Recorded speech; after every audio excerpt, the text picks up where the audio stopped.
Thanks very much for staying with us. Time now for Africa News with me, Georgia Calvin-Smith. Tonight, at least 48 students are killed by a suicide bomber who dressed in school uniform to target his victims. The massacre happened at a college in northeastern Nigeria, and Boko Haram militants are the main suspects. A home makeover that keeps losing Jacob Zuma face. Police in South Africa open an investigation into the over 18 million euros of public money used to upgrade the president's private home in Nkandla. And for more than 500 years, the mountain village of Taliouine in southern Morocco has been at the heart of the country's saffron industry. While celebrating that history, farmers are also updating techniques and hope to earn more from their precious crop. We turn first to Nigeria, where a suicide bomber disguised in school uniform has killed dozens of children by detonating explosives during morning assembly at an all-boys college in the northeast. At least 48 young people died in Monday's attack in Potiskum. Boko Haram extremists are suspected of having orchestrated the blast. Aminu Abubakar is in Kano. He tells us more. According to the police authorities, it is a bomber that disguised as a student and then joined the huge crowd of students who had gathered outside the building waiting to be addressed by the principal of the school in the daily early morning assembly when the bomber came and blew himself up and then killing 47 students and injuring 79 others.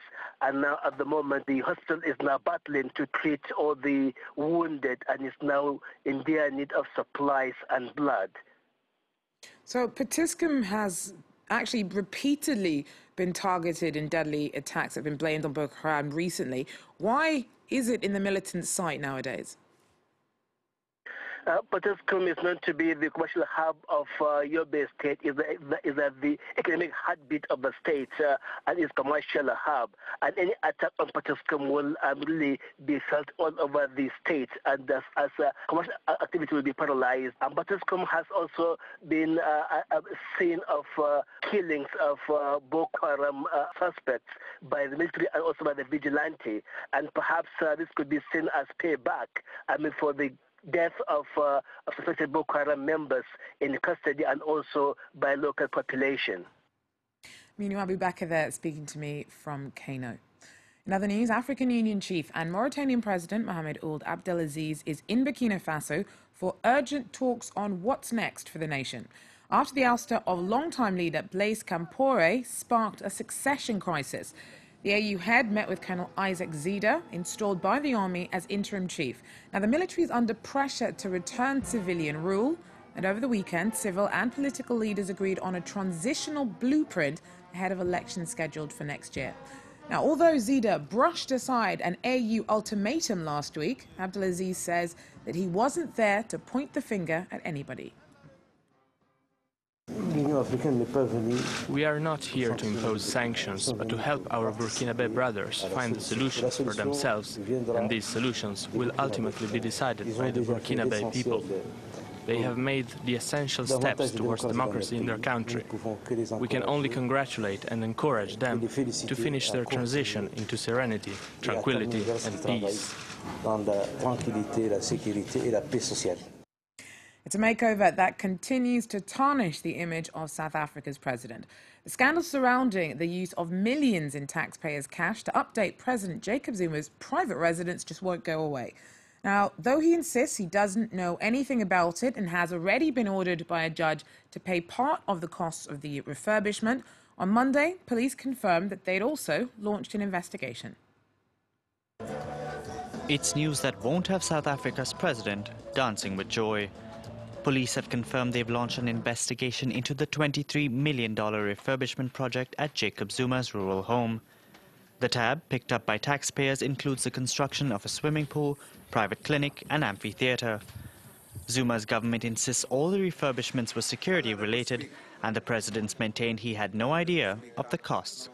I don't know the figures. That's not my job to do so. Zuma has faced political and public anger for the excessive price tag of the Nkandla refurbishment. Hefty spending in a country that's battling rampant unemployment and inequality. It's disappointing, but we remain hopeful that our turn will come. We are hopeful. Maybe one day they'll build us houses as well. In May, Jacob Zuma's African National Congress won the general elections. However, recent polls indicate 51% of voters want him out. Political analysts say the Nkandla scandal will undoubtedly become an issue in the 2016 local elections. I think the ANC right now is sitting there with its heart beating very, very fast because it's a big issue in this election, this House. In March, South Africa's public prosecutor accused Zuma of benefiting from the refurbishment project. And while he recommended some of the money be repaid, ruling party lawmakers absolved the president of any wrongdoing. French books causing a stir in Gabon. New African Affairs makes some pretty controversial allegations about President Ali Bongo. His supporters are crying foul, but his opponents see it as an opportunity, as Aurore Dupuis tells us more. The book isn't on sale in Gabon, yet it's grabbing the headlines. New African Affairs is filled with corruption allegations. It points the finger at the Bongo family that's been in power for nearly 50 years. As soon as the opposition heard about it, it called for the president's resignation. It's a question of honor and dignity. We're deeply offended by the head of state who's a usurper and a fraud. That's why the Front Opposition Party is calling for all the Gabonese people to stand up and to oust Ali Bongo.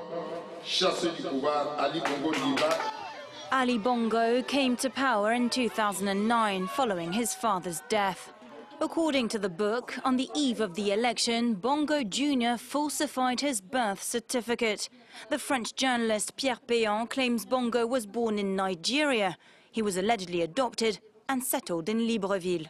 If that were true, Bongo's leadership would be considered illegal. In an interview with France 24, the president's spokesman slams the book, calling it a lie. The opposition is gearing up for mass protests. This shows that there's a will to destabilize the country. And Mr.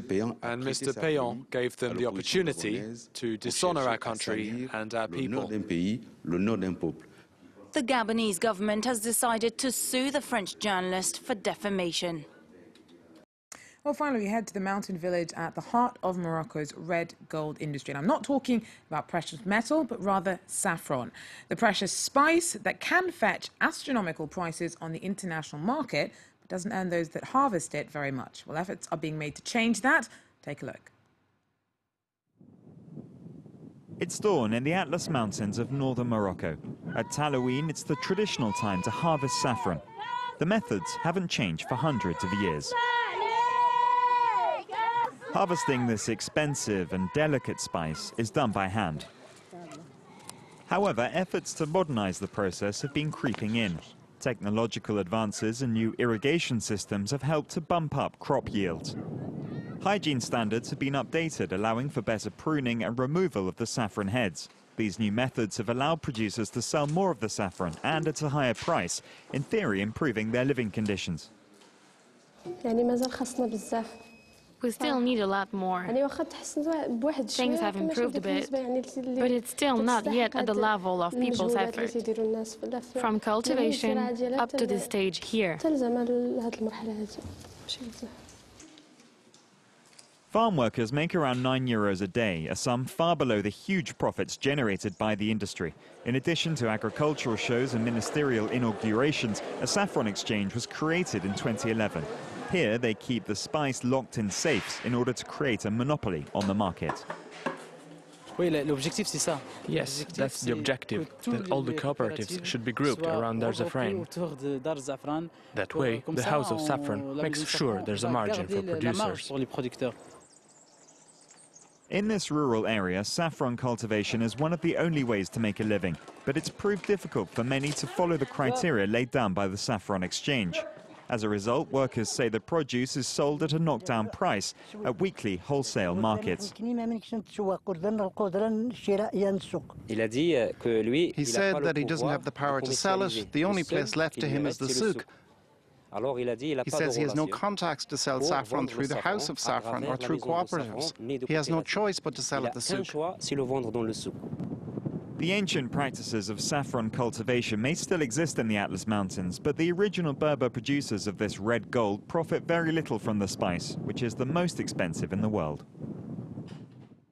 Well, that wraps up African news for me. Stay with us for a short break and more news and headlines from around the world coming up.